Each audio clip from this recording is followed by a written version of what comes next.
ओम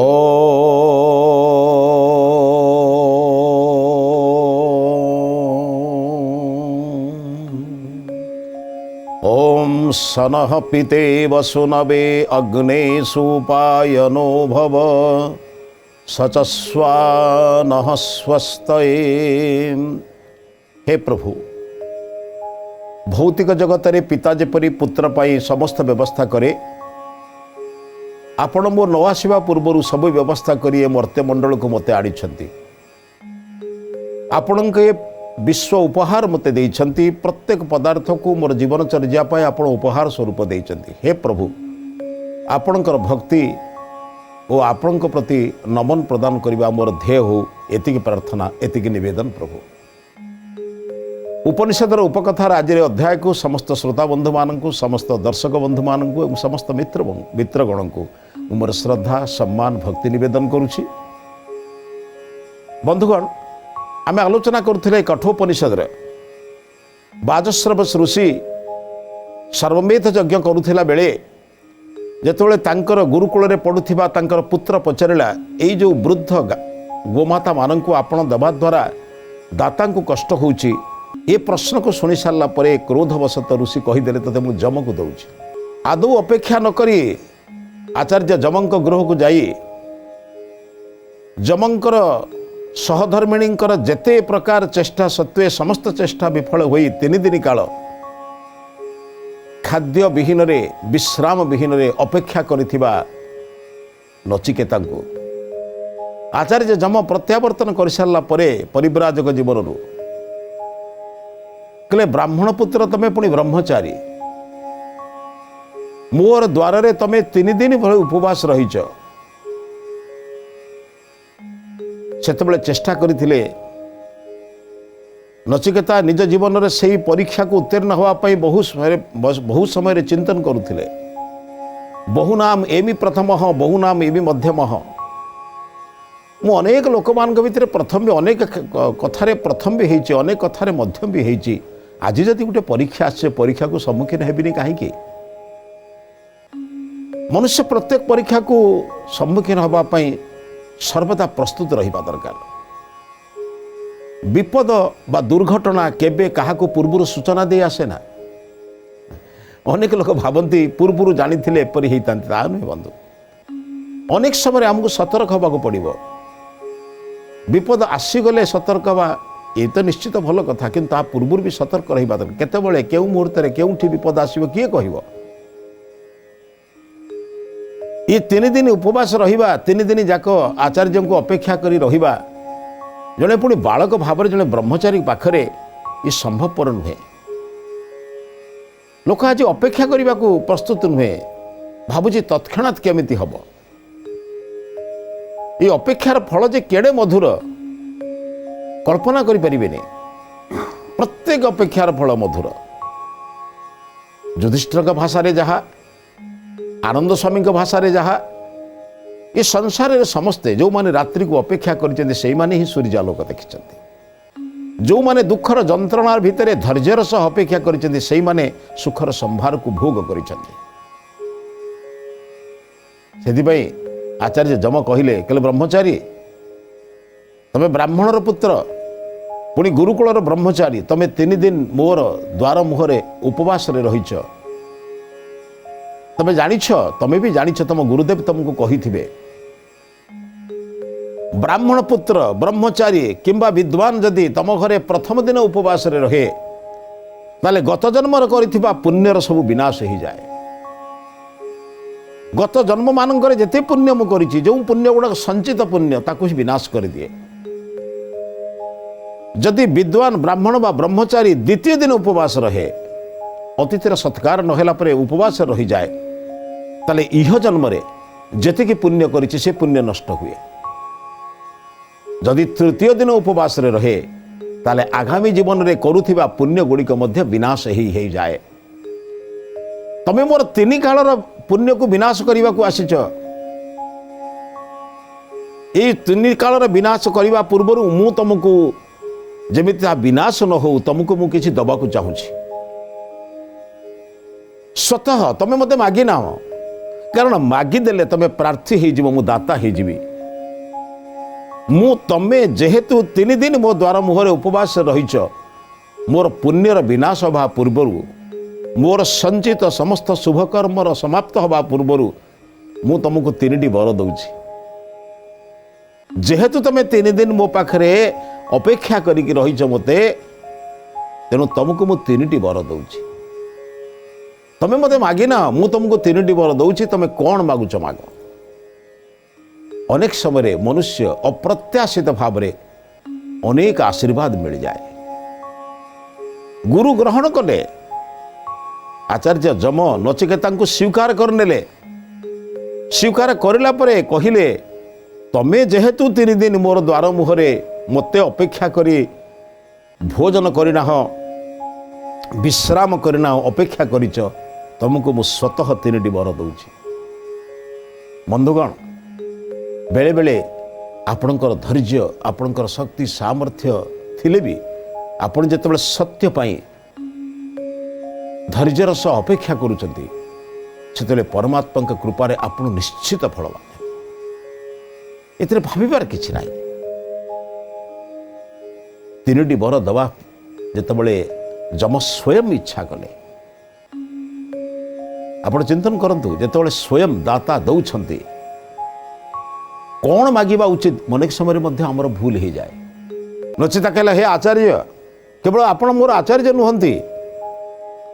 मु आपण निकट को बहु आशा नहीं आसी मो पिता मते क्रोधवशत आपण पाख पठेदेले ये तो गोटे निश्चित एक मोर दुर्भाग्य हो पारे कि कौन सौभाग्य हो पारे ताहा तो भविष्य कहब किंतु मो पिता मते आपण निकट को पठे जितेबाला आपण मते स्वीकार करिसेंती मु निजको भाग्यवान मने करूछि आपण परि जने आचार्य को पाई मु निजको धन्य मने करूछि। आपण मते स्वयं दबा पई चाहुचंती जितेबाला मु कोन आपणकर आशीर्वाद को पाइबा पई मु योग्य निश्चित किंतु गोटे कथा प्रथम वर रे मागुछि आपण को मोर पिता से संकल्प कर सारी सबकि सर्वमेध यज्ञ कर सारा बर्तमान निस्व भाव में थे ये दुखरे थिला बेले मो पुत्र भाव में निकट रही दुखर समवेदना जणवा मोर आवश्यकता थिला मु दुखर पाखर थिले होते मते देखी मते आश्वासना दे मोर स्नेह श्रद्धा को होते पाथे करी से बंची जाई थांते सुस्थ रही थांते एक सबु किछि दान कर सारा परे एक विपरीत जीवन कारण राजकीय जीवन यापन करुले बर्तमान सर्वमेध यज्ञ बर्तमान साधारण गृहस्थ साधारण भाव में जीवन यापन करेंगे से अवस्था मु नाही तांको पाखरे मो बापांकर क्रोध भी अच्छी किंतु ता सत्वे मोर विच्छेद रे कष्ट भी पाउथिबे ना दुनिया रे एपरि कोनसी पिता नाही क्रोधवशत पुत्र को दंड दे पारे किंतु पुत्र को दंड देला पर निज अनुताप करे मु कौन कली से प्रथम वर रे कहूची हे आचार्य आपण पाखरे शक्ति सामर्थ्य अच्छी मो बापा मोर विच्छेद रे जो दुख पाउथिबे ताको सहिबार शक्ति तांको मिलू एवं मोर विच्छेद रे तांको मन रे जो दुख आसुची ताकू से भूली जाई निजर जीवन यापन करंतु एवं तांको भितर क्रोध चली जाऊ गोटी वाक्य 3टी जमी 3टी वाक्य को मिसई से कहले मो बापांकर सबु किछि चली से सुस्थ पुनः पुनः जमी पूर्वर थे सेमती हेउंतु अनेक समय पुत्र कन्या माने पिता मातांकर अनेक दुख जंत्रणा को मुक्त कर दियंते आया ये पुत्र माने तो से ना पुंगनाम नरक त्राण करे बोली तो पुत्र कहती ना पुंगनाम नरकटा नरक माने मृत्यु पर नुहे आज्ञा वार्धक्य अवस्था जितेबाला सेमानंकर शरीर ठीक आउ कर्मक्षम नथिबो शज्यारे मलमूत्र त्याग कर दउथिबे उठिबार शक्ति नथिबो नित्यकर्म निजे करने को क्षमता नथिबो सेतेबेले जो पुत्र वधू तांको स्नान शौच भोजन मार्जन तांकर परिष्करण आदि समस्त कार्य निजर पुत्र कन्या मानक करुथिला बळी करे वृद्ध वृद्धा मानक से तो पुत्र वधू कहती है समाज रे सेही भली पुत्र पुत्रबधू मानकर संख्या केमती कमिगला भली लगुच अच्छा आज्ञा वर्तमान भी अनेक सेमिति अछंती जो माने निजर बधू हिसाब रे सासु ससुर को पुत्र हिसाब रे पितामाता को सेवा करी निजको कृतार्थ मने करुछंती ईश्वर सेवा भली निजर पितामाता सेवा करुछंती ये सेवा करिबार मनोवृत्ति जो मानकर अछि से माने ईश्वर आशीर्वाद पाई कौनसी आउ किछि उपासना दरकार नहीं जीवंत पितामाता जो माने सेवा करती भक्ति करती से ही ईश्वर आशीर्वाद पाती तेणु प्रथम वर नचिकेता कहला हे आचार्य मोर पिता पूर्ववत अवस्था को फेरी आसतु मते छाड़िबा परे तांको मन जो दुख अच्छी ताको से सही नियंतु भूली जातु मते आपन को दान करिसेंती आ पितामाता माने तो आचार्य निकट को निजर पुत्र कन्या मान को दे दियंते आज्ञा पितृकूल गुरुकूल को आसला बेले कौन करती पितामाता माने निजर अत्यंत प्रिय संतान को आउ जन को अर्पण करती गुरु को अर्पण करती कहीं ना आम पाखे रहिले सुस्थ सीना हम समर्थ सीना हम किंतु शिक्षित हम तेणु अन्य शिक्षित रहो कहीं शिक्षा दीक्षा न पाइले जीवन नष्ट हो नीतिकार कहते माता शत्रु पिता बैरी जेन बालो न पाठित जे संतान संतति को पाठ पढ़ाती नहीं बापा मध्य शत्रु माँ मध्य बैरी हो जाए तो से आमको प्रथमे निजर संतान संतति को त्याग बरंग हो कष्ट बरंग हो किंतु शिक्षित करने दरकार सेतिपई जेतेबेले महर्षि दयानंद बिरजानंद कुटीर को जाइथिले सेवा करने उद्देश्य रे जेते कष्ट हेले भी गुरु आचार्य पितामाता को केबे कष्ट दियो ना बरं तांकर कष्ट को लाघव करने जति पारुच शक्ति सामर्थ्य चेष्टा कर ताहा ही सर्वप्रथम बରରେ नचिकेता कहिथिला दिने स्वामी दयानंद तांकर गुरुदेव शौच जीवा पूर्वर निजे आश्रम भितर थिबा शौचालय को से जो ढालटे थिला ढाल धरिकी चलीगले स्वामी दयानंद आसिला परे जोठी निर्दिष्ट स्थान रखा कथा से स्थान न रखी टिके ताठार अन्य गोटे स्थान रखी देइचंती सबुठारु दुखर कथा होची कोन कि तांकर गुरु होचंती चक्षुहीन किंतु व्याकरण रे सूर्य रोग रे तांकर चक्षु दर्शन शक्ति नथिला परवर्ती क्षेत्र में जितेबाला गुरुदेव शौच होगा जाइछन्ति बहु कष्ट रे आखिरे देखा जाऊनी अंडाली अंडाली खोजी खोजी खोजी खोजी से ढाल टी पाइला परे निजर शौचादि नित्यकर्म समाप्त कर सारा परे दयानंद को अति निर्दय भाव में पिटी चलिले देखा न जाउथिबा लोक दंड देला बेले केउठी बाड़ीटा बाजुची आखिरे बाजुची कि मुंडरे बाजुची कि हाथ में बाजुची कि पिठीरे बाजुची केमिति भी जानिबे किंतु दंड दौरान बिरजानंद दंड को दयानंद श्रद्धार सहित ग्रहण करुचंती ना चित्कार अच्छी हो गुरुदेव आपण जदि क्रोध रे किछि मु किछि त्रुटि विच्युति करिछि गुरुंकर क्रोध गुरुंकर दंड ही आमको उदंड हबारु रक्षा करिवो दंड आवश्यक थिला आज्ञा कहना शास्त्र पे साम दान दंड भेद गोटे दंड गोटे नियम अच्छी जदि सबु प्रकार चेष्टा करने सत्वे संतान पुत्र पुत्री किंबा शिष्य शिष्या केही श्रृंखलित हो नाहंती ताले दंड आवश्यक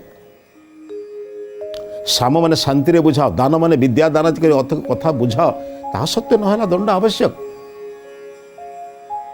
गुरुदेवंकर दंड को गुरुदेवंकर क्रोध शांत होगा पर्यंत दंड दे साइला परे किसी प्रतिवाद न करी सहर्ष रे स्वीकार कर नहीं से दंड को गुरुदेव गले निजर नित्यकर्म सारी बिछड़ा शोईचंदी दयानंद तेल धरी हाथ में गले गुरुदेवंकर पाद सेवा करने पाई गुरु बिरजानंद पचारे कहले दयानंद कौन पाई आसीच नाइया बहुत सुस्थ सबल लोक देखुना आप तो देखिपार कि मत हाथ को देखो हाथ में धरतु आज्ञा मुझे मोटा सुटा अति सुस्थ सबल लोक आज्ञा आपण तो दुर्बल लोक केवल आपणकर अस्थि सार दिखंड आपण मत दंड देला बेले आपन कम कष्ट ही नथिबा आज्ञा ये दुर्बल शरीर में आप दंड उठे जिते मत पिटिबा आरंभ कर आपण हाथ बहुत कष्ट हो मु तेल नहीं आसी आपण हाथ को टिके मारी दवापाई कहीं ना आपण हाथ में जो दंड दवापर आप हाथ निश्चित बथा हो चक्षुरे सीना देखी पारु नाहंती। बिरजानंद लक्ष्य कले हृदय भितर लक्ष्य कले ये मनीष कि अवस्था मुझे दंड देली सी मत आसी सेवा करने सेवा कर सारा परे वर्तमान पर्यंत दयानंद बुझीपार ना मोर त्रुटि कौटी है मत दंड देले मु दंड स्वीकार कर नौची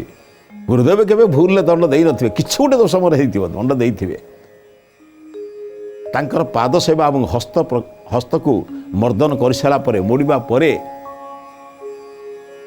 जेतबेले विदाय नेबा को जाउछन सेतबेले पाद स्पर्श करी कहिले गुरुदेव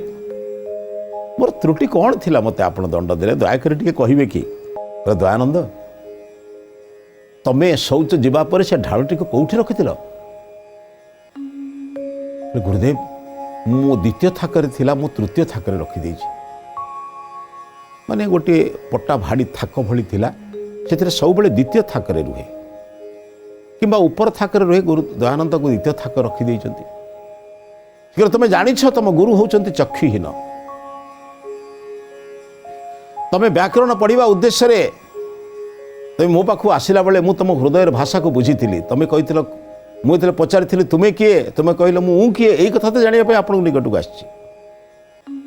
आसी दिन तुमको मोर हृदय जड़े शिष्य भली ग्रहण करी किंतु तमे वस्तु को एपट सेपट कर तले जिनस को ऊपर को नब यथास्थान रखब ना स्थानर मर्यादा बुझब ना स्थितिर मर्यादा बुझबनी ये मो द्वारा सह्य है से क्रोधवशत मुझे तुमको दंड देली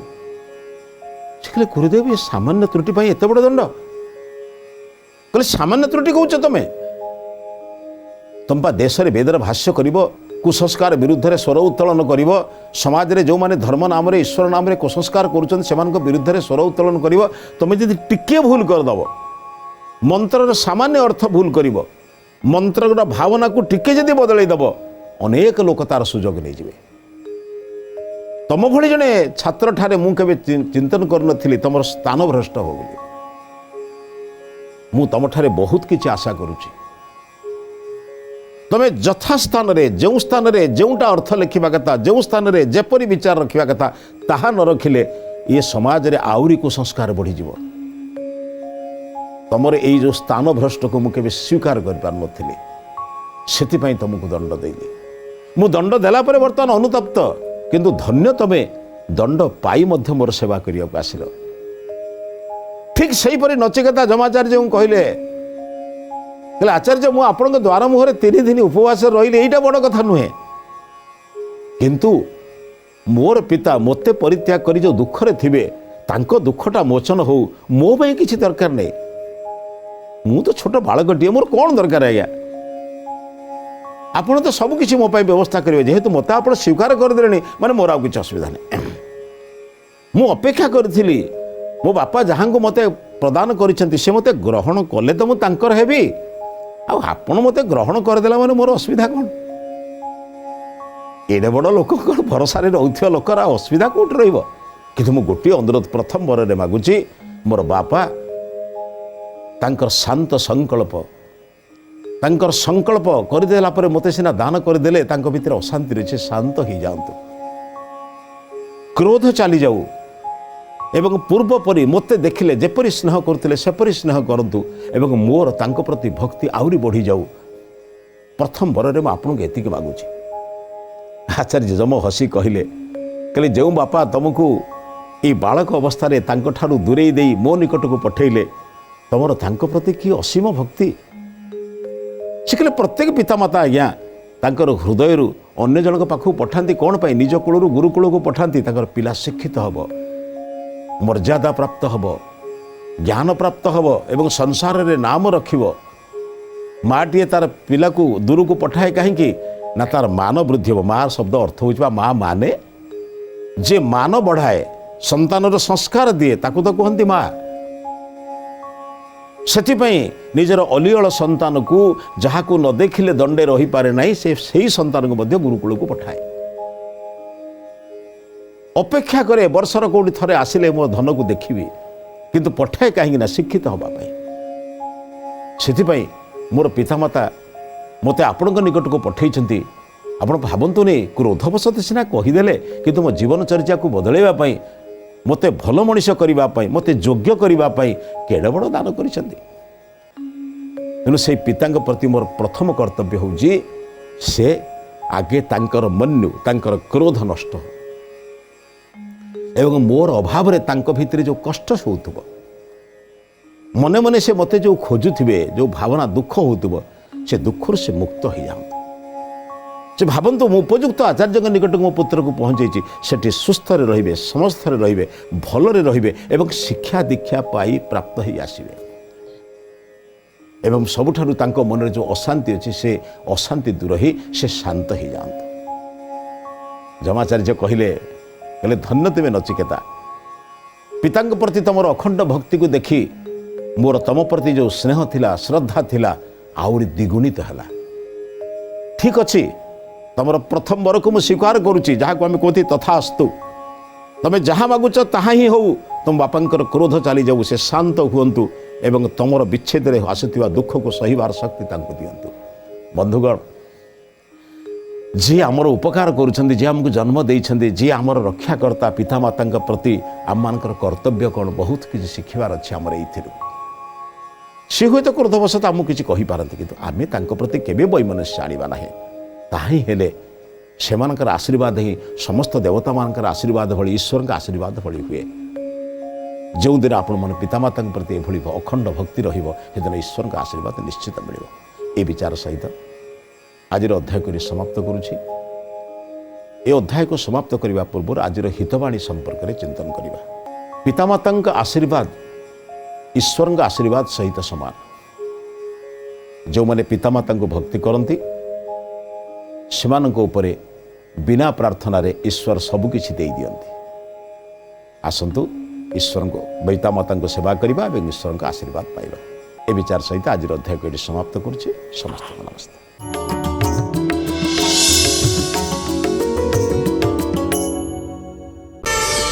ପ୍ରାର୍ଥନା ଆମ ଆନନ୍ଦର ଉତ୍ସ।